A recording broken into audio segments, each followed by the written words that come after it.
Chapter 23 of Her Love from Above. Catching up on events. Ava's head was lying on Johnny's bed when he opened his eyes. He felt weak and could barely turn to see her face, but he made the effort regardless of the pain it caused. He smiled, thinking of his favorite of her stories about a baseball breaking through a stained glass museum window. He reached out and touched her cheek, brushing back her blonde hair to see her more clearly. While most of her bruises were nearly gone, the one on the side of her jaw that stretched toward her neck was still quite visible. He grimaced as he wondered how anyone could hurt such a sweet angel. She stirred at his touch but didn't awaken, so he gently rubbed her cheek with his thumb. "Ava," he whispered as she slowly opened her eyes. "You should be back at the lodge resting, not here." "Johnny!" she exclaimed as her eyes overflowed with tears. She shot forward and grabbed his upper body in a firm hug while trying not to touch his wounds. "Oh, Johnny, we didn't know if you were going to make it. There was blood everywhere, so they took you back to surgery." "Shh," he softly comforted as he patted her head. "It's over. I'm fine." Ava raised her upper body as she gasped, "I'm sorry." Her hands flew upward, away from his body. "Did I hurt you? I didn't mean to." Ignoring her apology, he gave a half chuckle.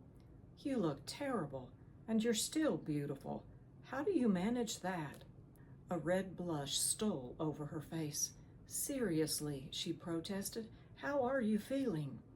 "Like I've been run over by a semi. Twice, if I'm being honest." Ava's grin grew until she laughed out loud. "I guess that was a stupid question." "What's happened at Haven's Rest since the ambulance ride?" he asked.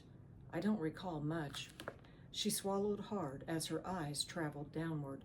She wasn't proud of what she had been forced to do, even though she knew it had been a necessity. "The man I hit over the head with the pan is dead. That hurt Jenny. He was her nephew, and she babysat him as a child." "And the man stuck in the bear door?" he asked. "That's an odd story."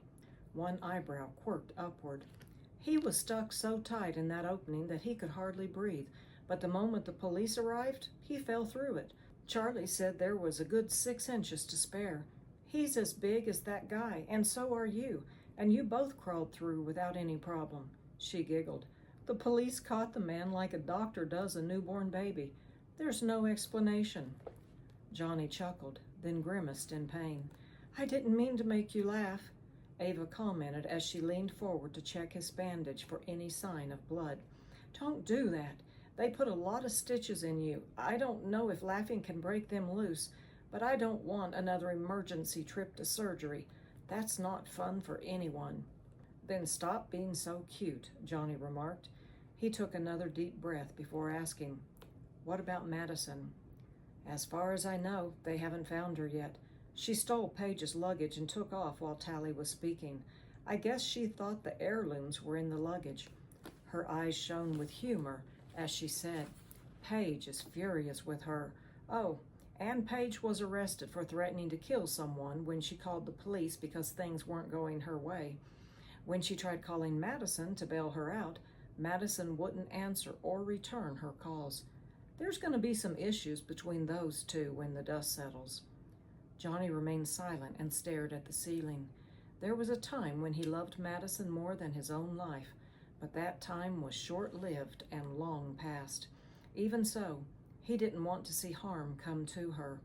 He still hoped the man in the cabin was lying, because it hurt to wrap his mind around the fact that she wanted him dead bad enough to take out a contract on his life. "What about Jenny's ex?" he finally asked. "Almond?" Ava replied. "He was supposed to be arrested last night, but I haven't heard any updates on him." "He was arrested," a male voice behind her verified. Ava turned to see Charlie approaching. He continued, "An entire squad of FBI agents swarmed his house a couple of hours ago.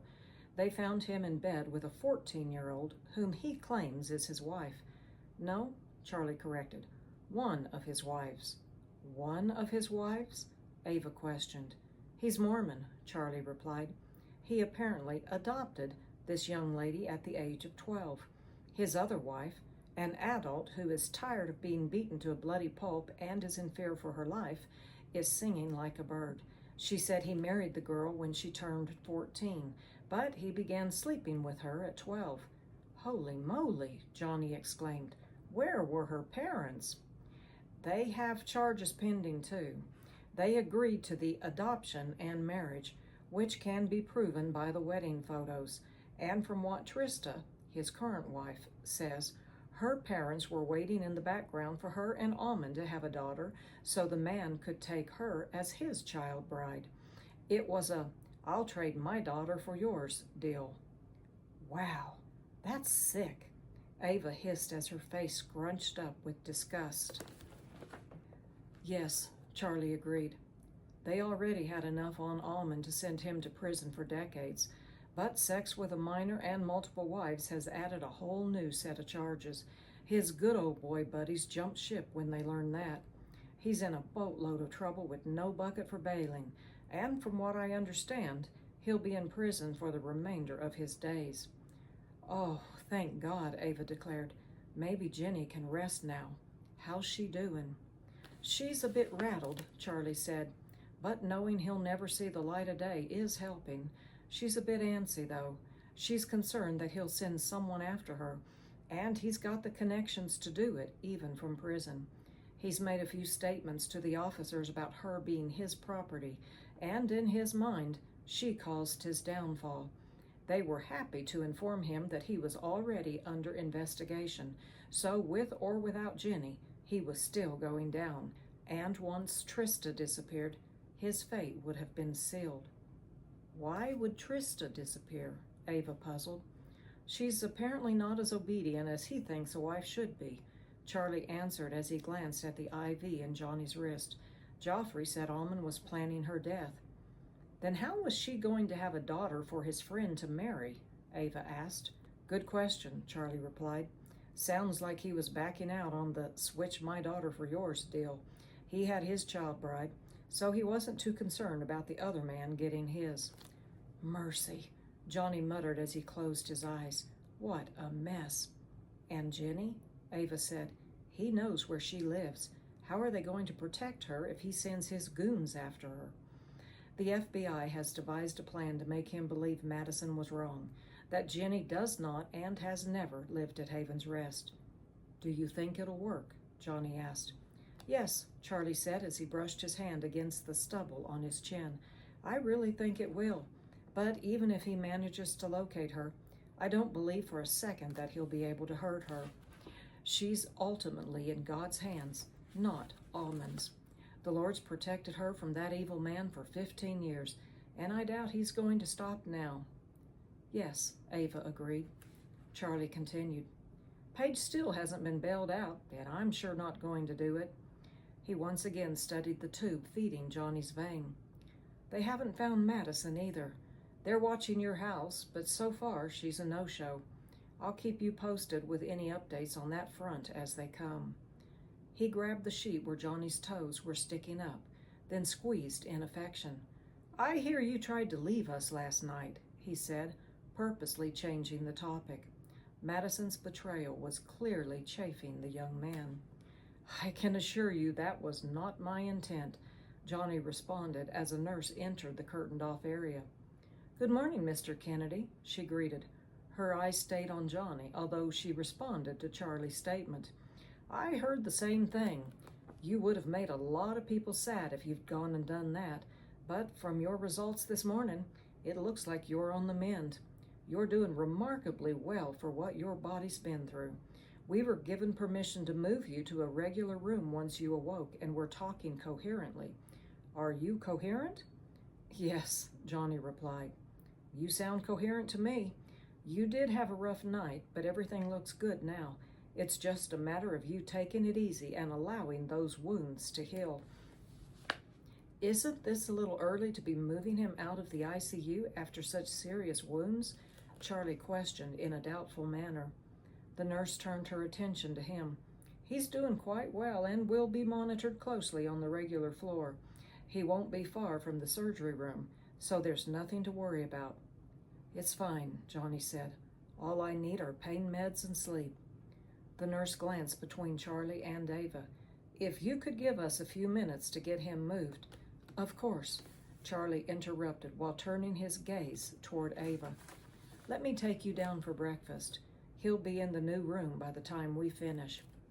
Ava's eyes were hesitant as she peered at Johnny, and memories of the blood-covered sheet filled her mind. She didn't like leaving him when he had come so close to death only hours earlier. "I'll be fine," Johnny repeated, responding to her expression. "Go eat something." He looked back at Charlie. "You need to take her back with you so she can get some rest. She told me stories and sang nearly the entire night. I don't know how she's keeping her head upright." "You heard me?" Ava exclaimed with surprise. "I thought you were unconscious." "I was in and out." He gave her an ornery half-grin. "The museum story window was the best, but I need to hear the ending of the bleachers one before I can be certain. I think I faded out on it, and you have a lovely voice." "That's what I heard," the nurse agreed, delight shining in her eyes. "The night staff were raving about it." Ava blushed. After years of being ridiculed, demeaned, and shamed by the man who was supposed to love her, it was impossible not to blush at compliments. "Pink's a good color on you," Charlie teased.